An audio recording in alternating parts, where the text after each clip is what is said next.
नमस्कार विद्यार्थी मित्रांनो. वाङ्मयीन व्यवहार व प्रकाशन व्यवसाय या प्रकरणासंदर्भात आपण चर्चा करत होतो. आता यानंतर आपण पुढचा जो भाग पाहणार आहोत तो म्हणजे नियतकालिके व अनियतकालिके या संदर्भातला आहे. तर अगोदर आपण नियतकालिके, त्यांचं स्वरूप, कार्य या संदर्भात आपण विचार करणार आहोत आणि नंतर मग अनियतकालिके या संदर्भात आपण चर्चा करणार आहोत. नियतकालिके म्हणजे नेमकं काय आहे, तर या संदर्भात चर्चा करण्यापूर्वी एक गोष्ट आपण लक्षात घेतली पाहिजे की जसं आपण म्हणतो अन्न वस्त्र निवारा या मानवाच्या मूलभूत गरजा आहे. कारण ह्या गरजा त्याला पूर्णच कराव्या लागतात, त्याशिवाय तो जगू शकत नाही. इतकं इतकं त्यांचं जिव्हाळ्याचं नातं आपल्या लक्षात येतं. म्हणून त्याच पद्धतीने नियतकालिक हे सुद्धा तुम्हा आम्हा सर्वांची एक महत्त्वाची गरज बनलेली आहे. आता नियमित कालावधीत प्रकाशित होणाऱ्या अंकास नियतकालिक असं म्हटलं जातं. ते नियमित पद्धतीने प्रकाशित होत असतं. काळाच्या ओघाबरोबर ते आपल्याबरोबर येत असतं. आज जगाच्या कानाकोपऱ्यात ज्या विविध घटना घडत असतात त्या घटनांचा सर्व वृत्तांत तुमच्या आमच्यापर्यंत पोहोचवण्याचं काम हे नियतकालिक करत असतं. म्हणून नियतकालिकाला आजच्या युगामध्ये अनन्यसाधारण असं महत्त्व आहे. काळाबरोबर राहून वर्तमानाचा विचार करणारे माध्यम म्हणून आज नियतकालिकाकडं पाहिलं जातं. जीवनाच्या विविध अंगाचा अभ्यास हा नियतकालिक करीत असतं. म्हणजे जीवनाच्या विविध अंगाला स्पर्श करणारं एक महत्त्वाचं माध्यम म्हणून आज नियतकालिकाकडं पाहिलं जातं.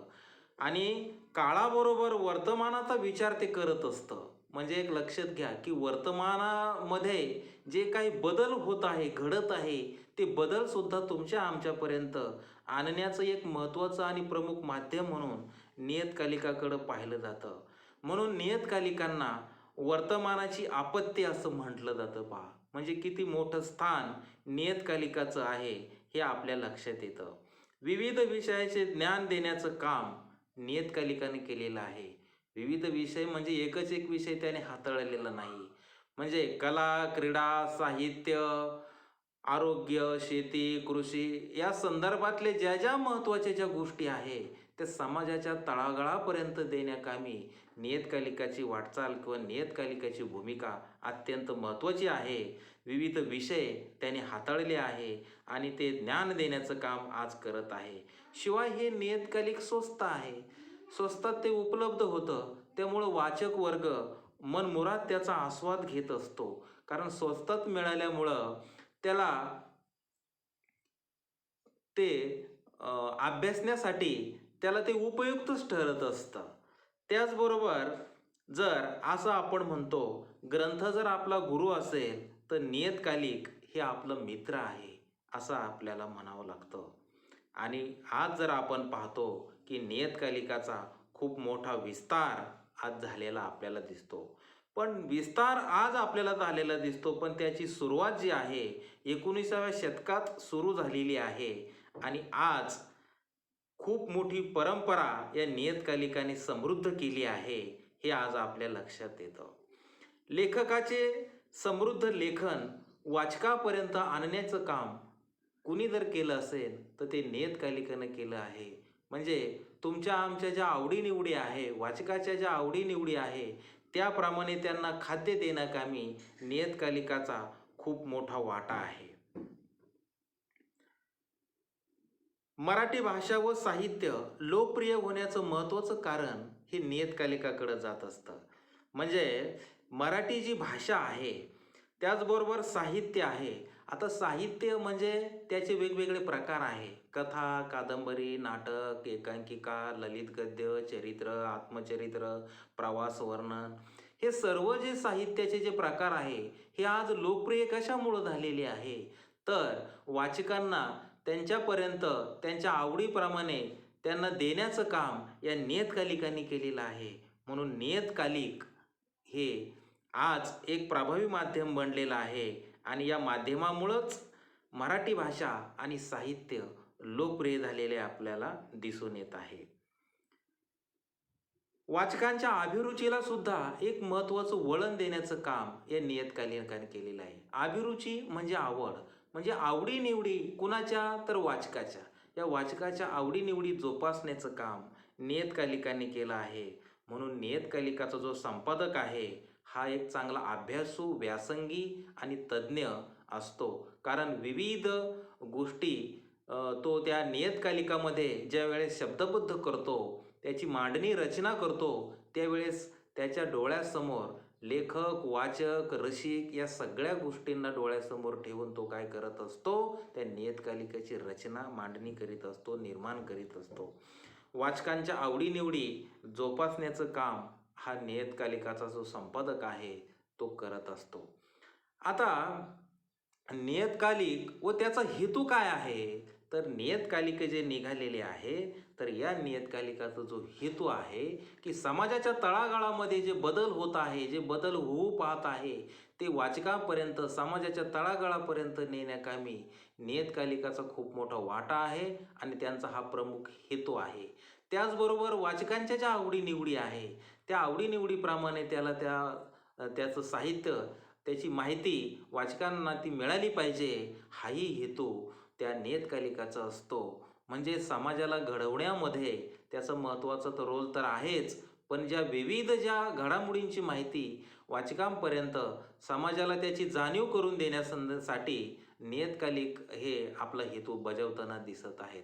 नियतकालिकाचा आज खूप मोठा विस्तार झालेला दिसतो. हा जर विस्तार आपण पाहिला तर त्यासाठी आपल्याला थोडंसं कालखंड या ठिकाणी पाहावं लागेल. उदाहरणार्थ इसवी सन 1840 ते 1920 हा जर कालखंड पाहिला तर हा थोडासा पारतंत्र्याचा कालखंड आपल्याला म्हणावा लागतो. हा प्रारंभीचा कालखंड आहे आणि या कालखंडामध्ये जी नियतकालिके निर्माण झालेली आहे, जी निघालेली आहेत, या नियतकालिकांची भूमिका काय होती, कशा संदर्भात ही निघालेली आहे. उदाहरणार्थ दिग्दर्शन, बाळशास्त्री जांभेकर, दर्पण हे जे नियतकालिक जे बाळशास्त्री जांभेकरांनी जी काढलेली आहे, या मागचा एकच जो हेतू होता तो म्हणजे ज्ञान प्रसार करणं. कारण इंग्रजांच्या या राजवटीमध्ये जो आपला समाज आहे, हा समाज भरडला जात होता, लुटला जात होता आणि त्याच्यामध्ये जी एकच उणीव होती ती म्हणजे अज्ञानाची. हा अज्ञान दूर करण्यासाठी आणि त्याला ज्ञान देण्यासाठी या माध्यमातून, या नियतकालिकाच्या माध्यमातून बाळशास्त्री जांभेकरांनी दिग्दर्शन आणि दर्पण या माध्यमातून त्यांनी समाजाला शहाणं करण्याकामी हे नियतकालिक सुरू केलेलं आपल्याला दिसतं. त्याचबरोबर रा.भी. गुंजीकरांनी सुद्धा विविध ज्ञान विस्तारमधून आपले विचार मांडण्याचा प्रयत्न केला. म्हणजे या समाजाला ज्ञान देण्याकामी हे नियतकालिक सुद्धा अतिशय महत्त्वाचं आहे की ज्ञानाचा विस्तार करण्याची महत्त्वाची भूमिका या नियतकालिकांनी सांभाळलेली आहे. ज्ञानप्रसारक, ज्ञानोदय म्हणजे जी ही नियतकालिक निघालेली आहे पहा, तर त्या कॉमन जर एक गोष्ट आपल्या लक्षात आली तर ज्ञान देणं, समाजाला शहाणं करणं, समाजाला घडवणं हा प्रमुख हेतू त्यांचा आपल्याला या ठिकाणी दिसून येतो. म्हणजे तळागाळातील या समाजाला प्रबोधन करणं, त्याचं उद्बोधन करणं हे काम या नियतकालिकांनी केलेलं आहे. त्याचबरोबर कृष्णशास्त्री चिपळूणकरांनी निबंधमालेच्या माध्यमातून सुद्धा स्वदेश, स्वधर्म, स्वभाषा या विषयीचं जे ज्ञान आहे हे समाजाला देण्यासाठी त्याने निबंधमालेतून आपले विचार मांडलेले आहे. म्हणजेच एकंदर एक गोष्ट आपल्या लक्षात येते की या पारतंत्र्याच्या काळामध्ये जी ही नियतकालिके निघालेली आहे, या नियतकालिकाची एकच भूमिका आपल्या लक्षात दिसते आणि ती म्हणजे या समाजाला ज्ञान देणं, या समाजाला शहाणं करणं ही प्रमुख भूमिका आपल्याला या ठिकाणी दिसते. म्हणजे इसवी सन 1840 ते 1920 हा कालखंड जर आपण विचारात घेतला तर हा पारतंत्र्याचा कालखंड आपल्या लक्षात येतो. त्यानंतर दुसरा जर टप्पा आपण पाहिला, इसवी सन 1920 ते 1960 हा जो कालखंड पाहिला तर या कालखंडाला गांधीयुग असं म्हटलं जातं. कारण 1920ला टिळकांचं निधन झालं आणि सगळी सूत्र त्या काळातली महात्मा गांधीजींच्या हातात आलेली आहे. म्हणून या कालखंडाला आपण गांधीयुग असं ह्या कालखंडाला म्हणतो. आणि या कालखंडाचं सगळ्यात मोठं वैशिष्ट्य म्हणजे या कालखंडामध्ये भारतीय स्वातंत्र्य दिन म्हणजे ज्याला आपण म्हणूया खऱ्या अर्थाने भारत 1947ला स्वातंत्र्य झाला आणि हा स्वातंत्र्याचा जो कालखंड आहे, या कालखंडामध्ये जी नियतकालिकं निघालेली आहे ती अतिशय मोठ्या प्रमाणात निघालेली आहे, की जेणेकरून लेखकाला, वाचकाला, रसिकाला एक खूप मोठं स्वातंत्र्य मिळालेलं दिसतं. त्यांच्या ज्ञानाच्या कक्षा या ठिकाणी रुंदावलेल्या दिसतात. कारण नियतकालिकाचा यामध्ये खूप मोठा रोल आहे. कारण विविध साहित्य प्रकार देखील या कालखंडामध्ये अतिशय मोठ्या प्रमाणात निर्माण झालेले आहे आणि हे साहित्य निर्माण होण्यामागे नियतकालिकाने आपली महत्त्वाची भूमिका बजावलेली दिसते. म्हणून या कालखंडाला टिळक युग संपून गांधी युग सुरू झालेलं आहे, असंही आपण या ठिकाणी म्हणू शकतो. यामध्ये या कालखंडामध्ये पहिलं जे नियतकालिक निघालं ते जोत्साना या नावाने निघालेलं आहे. 1936 मध्ये हे नियतकालिक सुरू झालं. लेखक, कवी यांना मानसन्मान देण्याचं काम या नियतकालिकांनी केलेलं आहे. म्हणजेच लेखकांना, कवींना एक चांगली प्रसिद्धी या नियतकालिकातून मिळालेली आहे. कथा, कवितांचे दालन समृद्ध करण्यासाठी या नियतकालिकाने आपली महत्त्वाची भूमिका बजावलेली आहे. रसिक वाचकांची भूक जी महत्त्वाची आहे, त्यांना जे हवं आहे, त्यांच्या आवडीप्रमाणे देण्याचं काम जोत्साना या नियतकालिकाने केलं आहे. त्यानंतर सत्यकथा हे नियतकालिक देखील अतिशय महत्त्वाचं आहे.